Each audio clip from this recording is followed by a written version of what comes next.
এই ঘটনাটি খুব সম্ভব 75-6 দিকে হবে ঘটনাটি। স্বাভাবিক, সকলের বাসাতেই বাসার বিভিন্ন কাজে সহযোগিতা করার জন্য মানুষজন থাকে। আমাদের বাসায়ও মানুষজন ছিল বাসার কাজে, হাউসকিপিং সহ বিভিন্ন কাজে সহযোগিতা করার জন্য।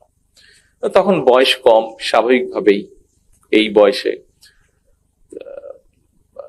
12-13 বছর বয়সের একজন ছেলের সে কিরকম তখন সে মানুষে থাকতে পারে এটা আপনার ধারণা। দুষ্ট প্রকৃতির ছেলে, যা ইচ্ছা হচ্ছে তাই করার চেষ্টা করছে, যা ইচ্ছা হচ্ছে তাই বলার চেষ্টা করছে।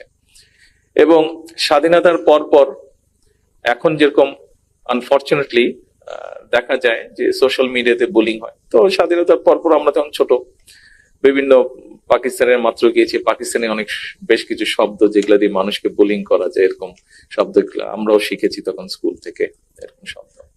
তা আমি সেরকম কয়েকটি শব্দ আমাদের বাসার যে কোনো একজন সহকারী যা ছিল, যারা কাজে সহযোগিতা, তাদের উপরে আমি সেরকম একটু বুলিং করলাম।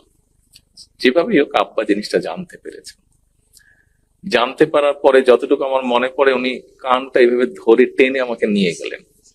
উনি যখন জানলেন ব্যাপারটা, লোকটা, ওরা যেখানে সাধারণত বসতো কাজের ফাঁকে ফাঁকে যেখানে রেস্ট করতো, ওখানে লোকটা বসা ছিল।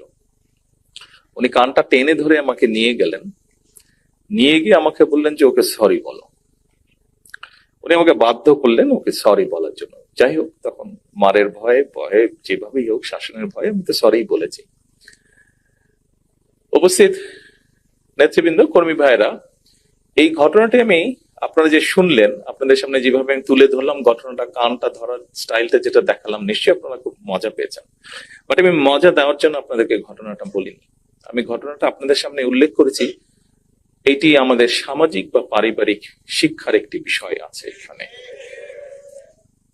আমার কাছে 17 বছর পরে দেশে ফেরার পরে আমি মহাসচিব সাহেবের সাথে, আরো কয়েকজন সিনিয়র নেতৃবৃন্দের সাথে মাঝে সাঝে কথা প্রসঙ্গে আলাপ করেছি।